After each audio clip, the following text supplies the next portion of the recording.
Hello guys, WhatsApp. मैं हूं professor Rajesh Pradhan और आज हम देखने वाले हैं इकोनॉमिक डेवलपमेंट आर्थिक विकास का पार्ट नंबर 2। तो हाँ बच्चों, मैं बता दूं, Gujarat secondary and higher secondary education board GSCB का ये स्टैंडर्ड 10 का सोशल साइंस सब्जेक्ट का चैप्टर नंबर 15 है।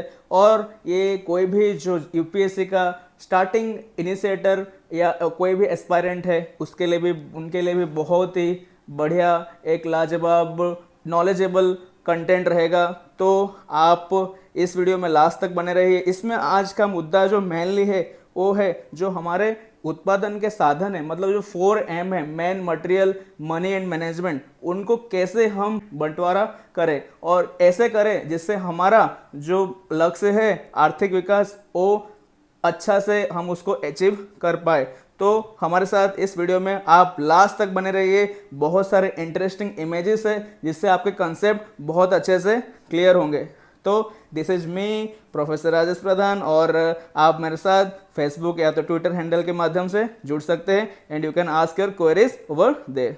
तो बच्चों, अगर आपने इस वीडियो का पार्ट 1 नहीं देखा हो तो ज़रूर आप देख लेना, क्योंकि बच्चों इसमें हम लोगों ने बहुत ही बढ़िया कंटेंट, मतलब आर्थिक वृद्धि और आर्थिक विकास के बीच अंतर, फिर विकासशील अर्थतंत्र के लक्षण, प्रवृत्तियाँ, जो आर्थिक अनार्थिक प्रवृत्तियाँ, फिर हमने ये जो भारतीय अर्थतंत्र के ढांचा है, फिर उत्पादन के साधन है 4M और उनके जो बंटवारा है, ये भी हमने बहुत बढ़िया इमेजेस के माध्यम से एंड कंसेप्ट के माध्यम से समझा है। तो अगर आपने अभी तक पार्ट 1 नहीं देखा है तो उसको जरूर आप देख लेना। आज हम इसमें पार्ट 2 में ये डिस्कस कर रहे हैं कि जो उत्पादन के साधन के कैसे बंटवारा की पद्धतियाँ, मेथोडोलॉजी, जिसमें हम बाजार पद्धति, समाजवादी पद्धति, बाजार पद्धति के लक्षण, लाभ, हानियाँ एंड समाजवादी पद्धति के लक्षण, लाभ और कमियाँ, और इन दोनों की जो मिश्र पद्धति है, मिश्र अर्थतंत्र के बारे में हम स्टडी करने वाले हैं। तो बच्चों प्लीज अब लास्ट तक बने रहिए और पूरे वीडियो को बढ़िया से समझिए।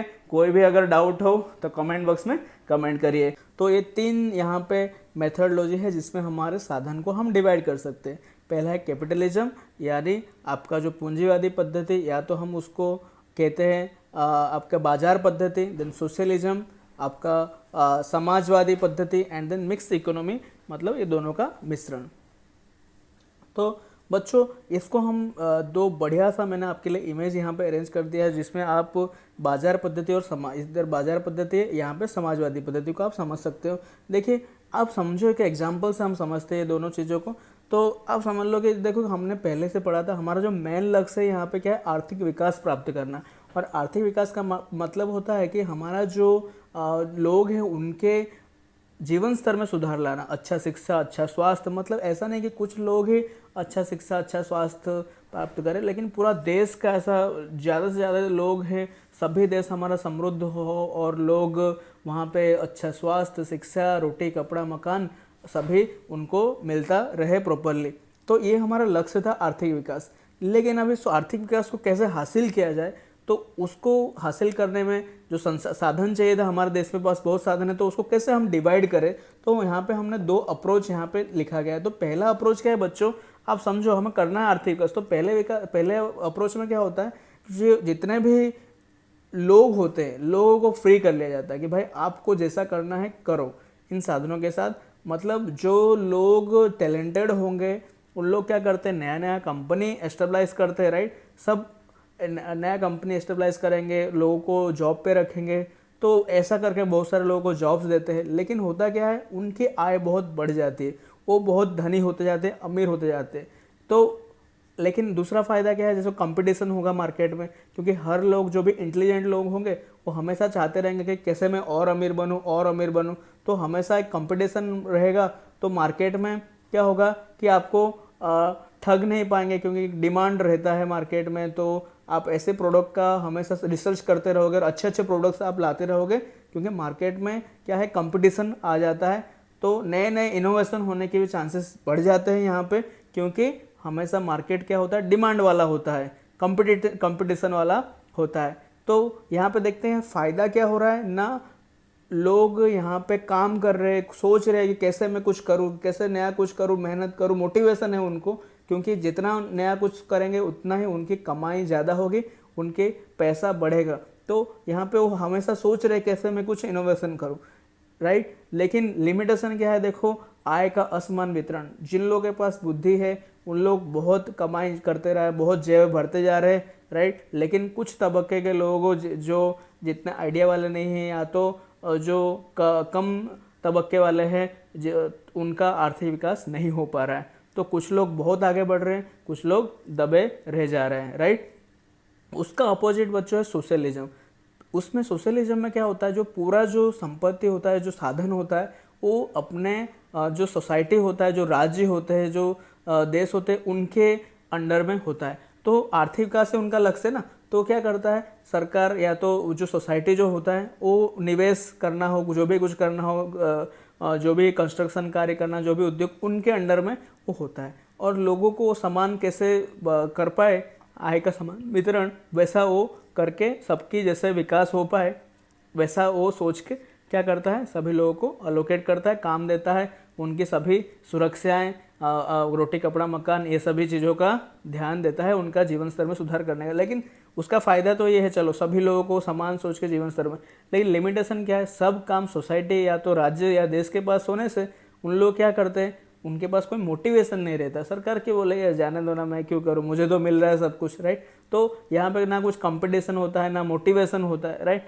तो उसके वजह से अर्थतंत्र भी ढीला पड़ते जाता है। आपको पता है जैसे सरकारी कंपनीज होते हैं वो नहीं चल पाते, जो PSUs वगैरह होते हैं, क्यों, क्योंकि वहाँ पे कुछ लोग होते हैं ऐसा कि उन लोग वर्क नहीं कर रहे प्रॉपरली, राइट।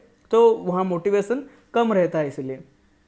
तो अगर लेकिन वही चीज़ अगर समाजवाद सोशलिज्म में अगर सरकार है अगर वो अच्छे से काम करे, राइट, जैसे चाइना वगैरह में लोग करते हैं और रसिया में इसने डेवलप किया है उससे कि उन लोग मतलब अगर गवर्नमेंट प्रॉपरली वहाँ पे वर्क करता है, हमारे इंडिया में भी कुछ क्षेत्र में ऐसा है जो सरकार प्रॉपरली उनको काम करके बहुत आगे जा रहे हैं। अगर प्रॉपर उसको इम्प्लीमेंट किया जाए तो बहुत अच्छा है। लेकिन अगर सरकारी मतलब अगर स्टेट वहाँ का नहीं करता है प्रॉपर, तो फिर क्या होगा, मनोवृत्ति अगर कम होगी तो डेवलपमेंट नहीं हो पाएगी, राइट। तो फायदा है, विकास सभी का ध्यान देखा जा रहा है, तो लिमिटेशन है कि राइट कि वो क्या नहीं कर रहे, ना प्रॉपर ध्यान, मनोवृत्ति के अभाव के कारण वो प्रॉपर ध्यान नहीं दे रहे, राइट। कंपटीशन नहीं है। और कैपिटलिज्म में जो होता है आपका, कैपिटलिज्म मतलब आपका समाज ये आपका बाजार पद्धति में यहाँ पे क्या होता है, उनका मेन लक्ष्य क्या होता है, लाभ होता है। इंडिविजुअल सोचता है कि कैसे मुझे प्रॉफिट मिल जाए, जैसे ज़्यादा मतलब हर व्यक्ति सोचता है मुझे ज़्यादा प्रॉफिट कैसे मिले, राइट। तो वो हमेशा कैसे ऐसा भी कुछ चीज़ों का उत्पादन कर लेता है जो समाज के विरुद्ध हो, राइट। तो जैसे कि टोबाको आइटम से, ये जो हमारे शरीर को नुकसान पहुंचाए वैसे आइटम से, क्योंकि उनका गोल लाभ है। तो ऐसे चीज़ें इस पद्धति में नहीं होता क्योंकि ये सोसाइटी का अच्छा ही देख रहा है, राइट। तो कुछ लाभ है कुछ हानि है। तो आप अभी डिसाइड करो बच्चों कि कौन सा हमें यूज करना चाहिए और अभी रियल में कौन सा यूज हो रहा है, ये वाला यूज हो रहा है कि ये वाला हो जाए। बच्चों रियल में हम देखेंगे आगे कि दोनों का ना तो ये 100% यूज हो रहा है ना तो ये 100%, दोनों का कॉम्बिनेशन यूज हो रहा है जिससे हम मिक्स इकोनॉमी कहते हैं। लेकिन मैंने आपको जो अंडरस्टैंडिंग दिया उसे समझना इंपॉर्टेंट है। देखो यहाँ पे इमेज में भी देखा है, इंडिविजुअल मतलब एक आदमी को बहुत इंपॉर्टेंस दिया है, बाकी समाज जो पूरा है, क्योंकि जो लोग टैलेंटेड ज़्यादा हो गए आगे निकल गए, उन लोग ने कंपनी वंपनी डाल दिए तो उन लोग आगे, राइट। यहाँ पे देखो इंडिविजुअल छोटा है, व्यक्ति छोटा है, लेकिन समाज यहाँ पे बड़ा है, सबके लिए यहाँ पे विचार किया जा रहा है। और सरकार के पास क्या होता है, good belongs to the government, government के पास सभी चीज़ें होती है, राइट। ये सभी चीज़ें जो हम लोग देखो पहले में क्या लिखा है यहाँ पे, सिर्फ यहाँ पे लोगों के पास, व्यक्ति के पास है, लेकिन यहाँ पे लिखा है राइट टू फूड, मतलब उसका अधिकार हो गया है। अभी सभी व्यक्ति को अधिकार है ये सब चीज़ें मिलने का, राइट। ये पहले क्या कर लेता था, अपने बल हिसाब से ले लेता था चीज़ें, राइट। अब यहाँ पे अधिकार लिखा गया है, तो ऐसा डिफरेंस है। चलिए हम आगे अभी समझते हैं, इतना आप समझ गए तो आगे बहुत ईजी है। तो देखिए पहला है बाजार पद्धति, जो तो यहाँ पे एग्जाम्पल देखिए, बहुत बढ़िया इमेज रखा गया। आप बता सकते हैं इसमें से बाजार पद्धति कौन सा है और कौन सा समाजवादी पद्धति है। देखिए ये वाला है वो बाजार पद्धति है, क्योंकि यहाँ पे देखो जो टैलेंटेड व्यक्ति है, जो दिमागदार है, वो अपना पेट भर के बैठा हुआ है, बहुत सारा कमा के, राइट, यहाँ पे बैठा हुआ है, कमा रहा है, अपना बुद्धि लगा के पैसे बहुत कमा लिया। दूसरी ओर देखिए ये बच्चे लटका के जा रहा है मुँह, ये समाजवादी पद्धति वाला है। उसने देखो जितना भी मेहनत करके पैसा लाया है, राइट, वो पूरा समाज को बांटने वाला है, ओके। तो सबके हित वहाँ पे देख रहा है। तो ये वाला है बाजार पद्धति। अमेरिका, जापान आदि देशों ने अपना आर्थिक विकास बाजार पद्धति से ही किया हुआ है, राइट। तो ये पूंजीवादी पद्धति है, ओके। पूंजी जिसका मेन लाभ उनको चाहिए, उत्पादन के साधनों के बंटवारे में लाभ पहला ही होता है, मैंने जैसे बताया था, लाभ ही उनका पहला गोल होता है, राइट। तो उस तो उसका जो केंद्र बिंदु होता है इस पद्धति में, उत्पादन और उसके साथ जितने भी आर्थिक निर्णय होते हैं उनका केंद्र क्या होता है, सेंटर क्या होता है, लाभ, उनको प्रॉफिट चाहिए, राइट। तो लोग भी क्या करते हैं, जहाँ पे देखेंगे कि लाभदायक होगा वहाँ पे उन लोग पूंजी निवेश करते हैं, भले वो काम उसका सही हो गलत हो, लेकिन उनको देखेंगे लाभ कहाँ मिलता है। तो वहाँ पे ऐसा जरूरी नहीं कि जो जरूरी जीवन जरूरत चीज़ें हैं उन पे वो समाज का नहीं सोच रहे ना, उनको देखेंगे नहीं इस चीज़ में ज़्यादा लाभ है तो वहाँ पे पैसा डाल दो, राइट। ऐसा नहीं सोचेंगे कि नहीं चलो ये चीज़ों पर भी ध्यान देना चाहिए क्योंकि समाज की ज़रूरत है, तो ऐसा नहीं, यहाँ पे लाभ देखा जाता है। तो यहाँ पे सरकार के कोई कंट्रोल नहीं रहता, कोई भी आर्थिक नीति इस पद्धति में नहीं रहता, राइट। इंडिविजुअली मतलब व्यक्ति ही मेन होते हैं।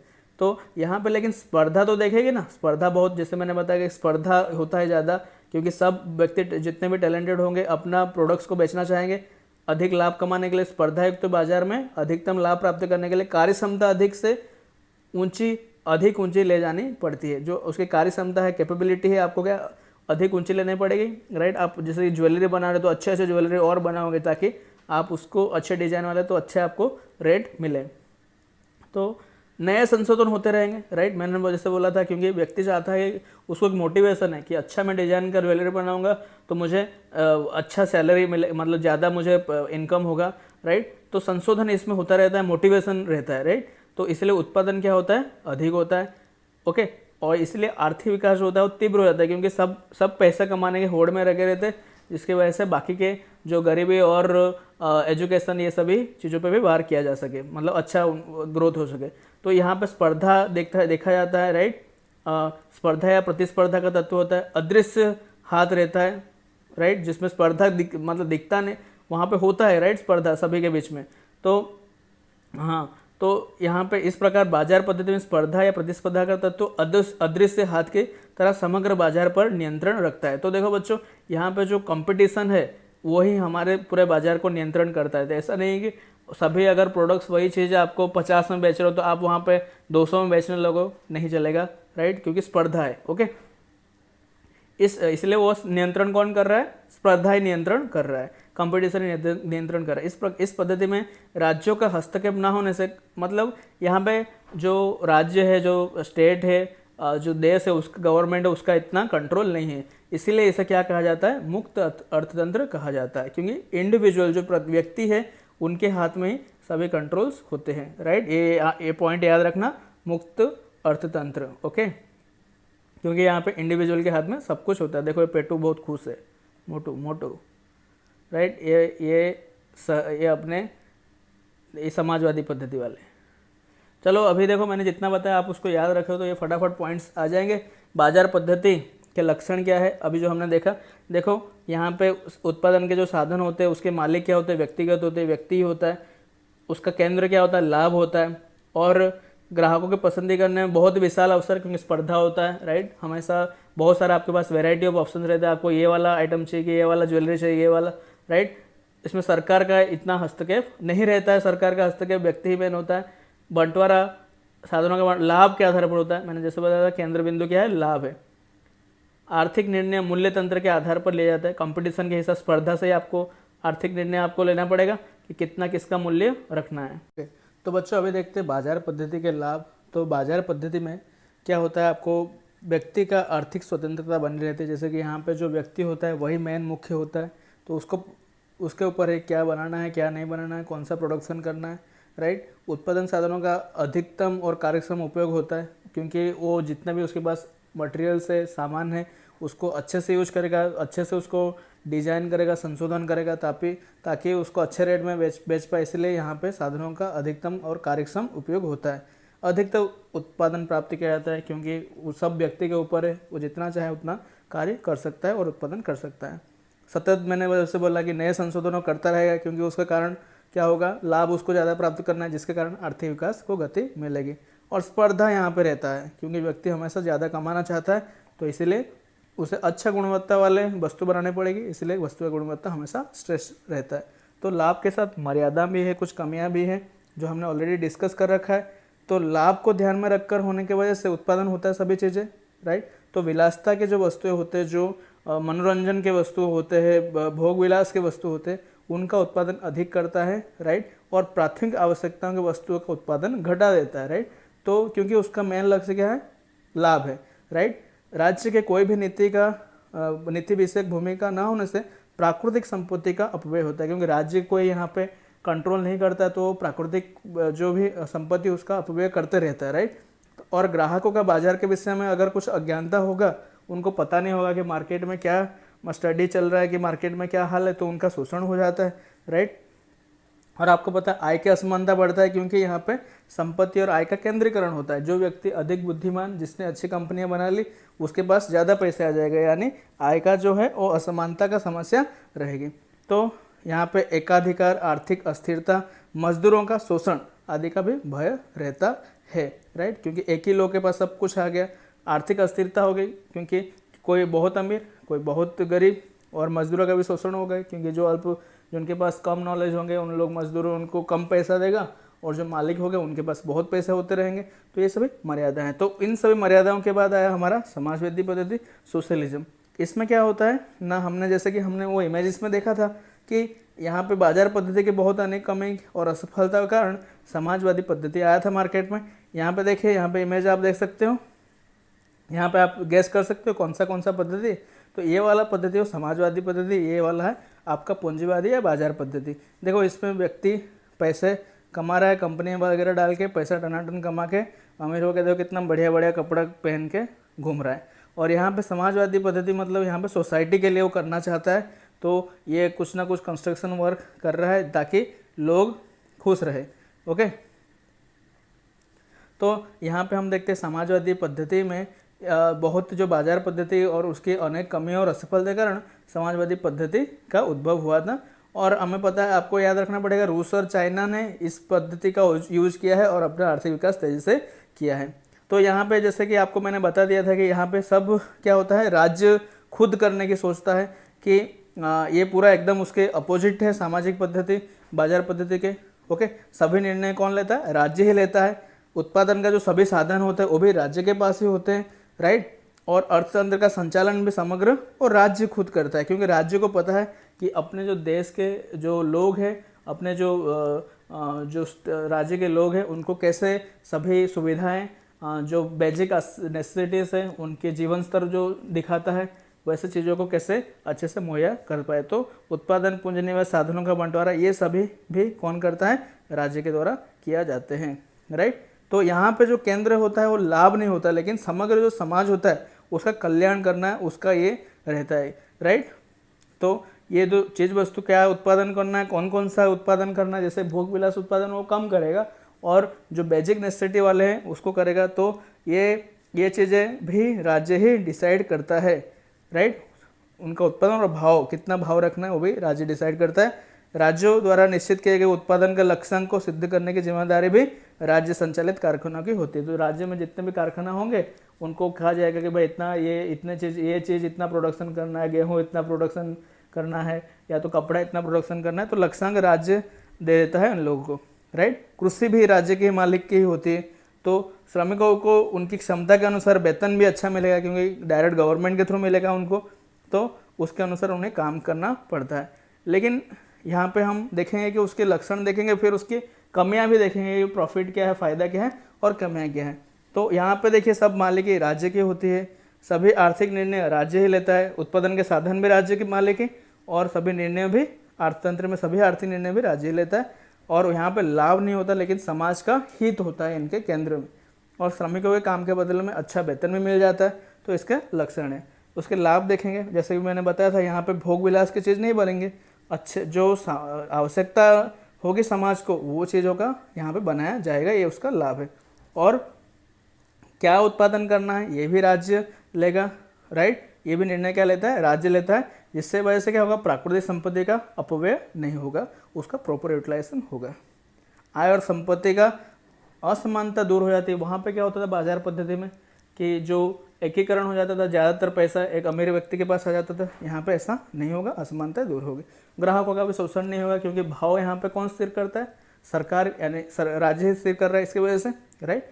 लेकिन कमियां देखते हैं, जैसे कि मैंने आपको बताया था कि सब स्वामित्व तो यहाँ पे सरकार का आ जाता है, इसके वजह से उत्पादन की बढ़ने के लिए प्रोत्साहन नहीं मिलती। यहाँ पे किसी को प्रोत्साहन नहीं है कि भाई मोटिवेशन नहीं रहता, क्योंकि यहाँ पे सब लोग, क्योंकि सरकार ने काम दे दिया लोगों को, राइट। तो लोगों को पता है कि भाई नहीं भी करेंगे तो सरकार हमारी सुरक्षा कर लेगी, तो उनके बीच में अंदर अंदर मोटिवेशन नहीं रहता कार्य करने के लिए, स्पर्धा का अभाव होता है, राइट। जैसे कि मैंने बताया अर्थतंत्र में संशोधन क्यों बोलेगा, मैं नहीं संशोधन करूँगा क्योंकि सरकार मुझे दे रहा है, ओके। तो ये सब स्पर्धा संशोधन ये सब नहीं रहता, राइट।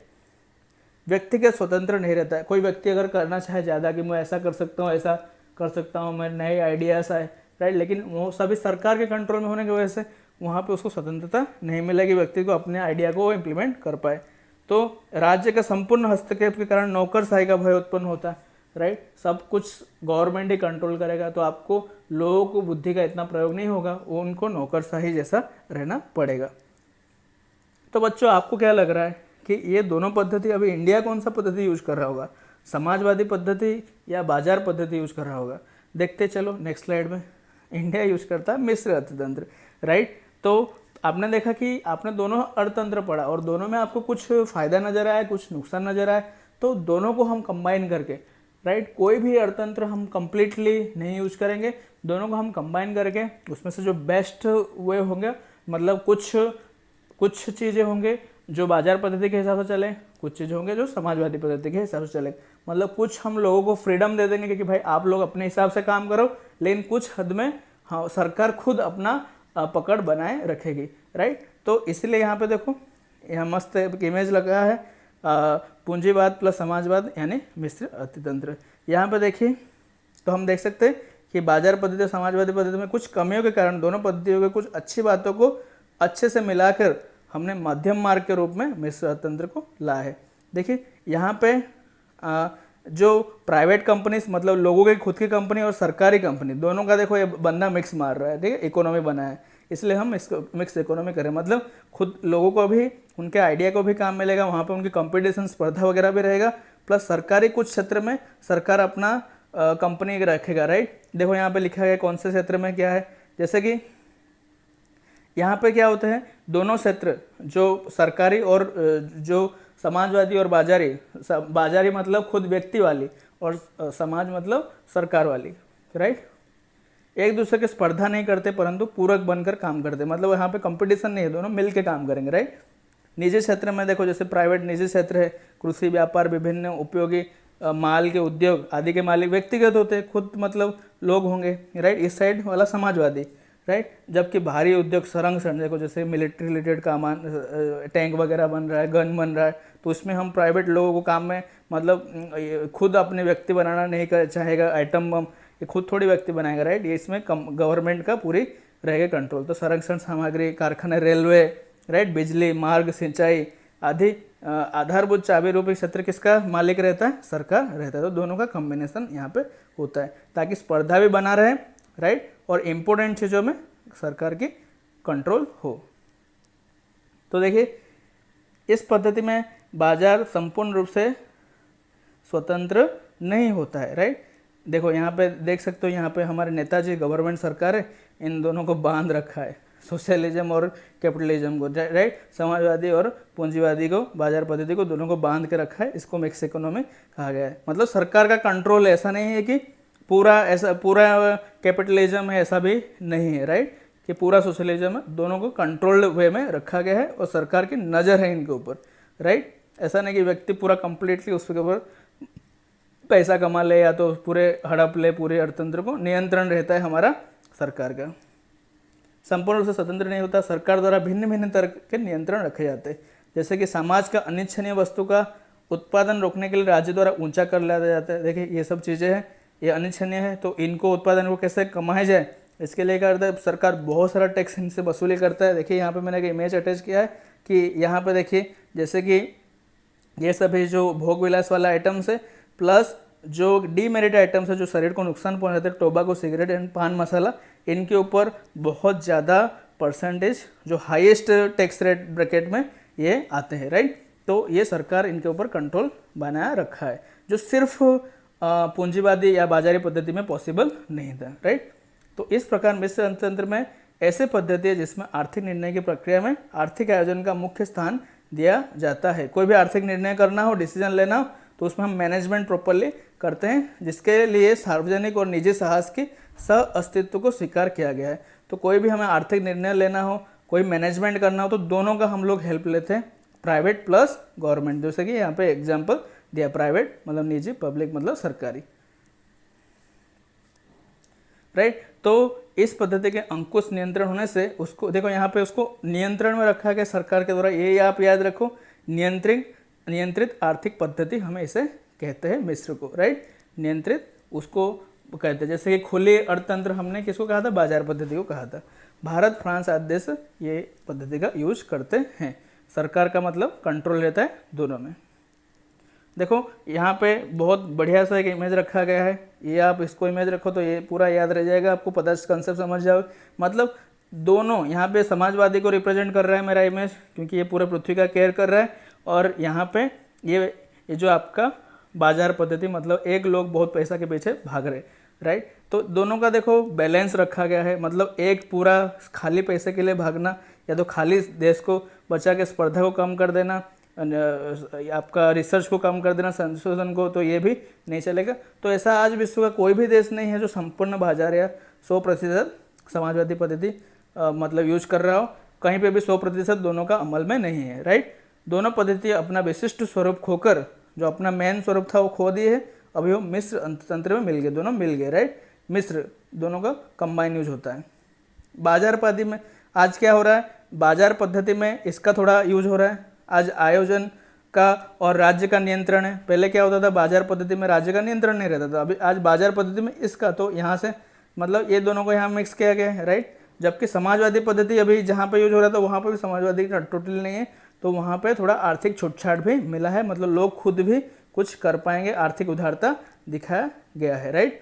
तो कोई भी वर्क है वो कंप्लीटली, मतलब कोई भी ऐसा नहीं है कि टोटली यूज हो रहा है, या तो ये दोनों का मिश्र यूज हो रहा है, राइट। लेकिन बच्चों ये मिश्र अर्थतंत्र में भी कमियां पाई गई है, जैसे कि आर्थिक अस्थिरता, संकलन का अभाव, प्रॉपर इंटीग्रेशन अगर सरकार और लोगों के बीच में ना रहा, तो आर्थिक नीतियों में अगर कुछ प्रॉब्लम हुआ तो उसका प्रॉपर इम्प्लीमेंट नहीं किया गया, आर्थिक नीति प्रॉपर नहीं लाया गया, तो भी प्रॉब्लम समस्याएं होती है। और आर्थिक विकास की नीची दर भी ये मिश्र अर्थतंत्र को इम्प्लीमेंट करने से बहुत से जगह पे देशों में पाया गया है। तो ये सभी हमारे मिश्र अर्थतंत्र के समस्याएं हैं। ओके बच्चों, तो यहाँ पे हमारा डिस्कशन कंप्लीट होता है पूरा। तो यहाँ पे कुछ आपके लिए मैंने एमसीक्यूज रखा है स्क्रीन पे, जो आपको यहाँ पे आपने जो स्टडी किया उसको बेसिस पे आपको सॉल्व करना है, एंड कमेंट बॉक्स में आपको कमेंट करना है, राइट। तो आप देख लीजिए आर्थिक रूप से भारत कैसा देश है, आपको यहाँ पे कमेंट करना है, राइट। और विश्व बैंक में 2004 के लेख के अनुसार प्रति व्यक्ति आय कितना डॉलर से कम हो तो विकासशील देश है, ये भी आपको कमेंट करना है। ओके, किस पद्धति को मुक्त अर्थतंत्र कहते हैं, आपको कमेंट करना है नीचे। पशुपालन व्यवसाय का समावेश किस विभाग में किया जाता है, तो हमने विभाग देखा था 3 विभाग, तो ये किस में आता है, आप यहाँ पे कमेंट कीजिए। आपको ये वीडियो कैसा लगा, ये आप यहाँ पे आपका व्यू लिखिए, राइट। और आप अगर फ्यूचर में बहुत सारे ऐसे वीडियोस देखना चाहते हैं तो हमारे चैनल को आप यहाँ पे सब्सक्राइब करिए, और इस वीडियो को आप बहुत सारा ढेर सारा प्यार दीजिए, लाइक करिए, और आपकी क्वेरीज हो तो भी कमेंट करिए, और आपको एमसीक्यूज के आंसर तो कमेंट करना ही है। और मेरे प्यारे स्टूडेंट्स, आपने सुना मुझे, इसलिए खूब खूब धन्यवाद।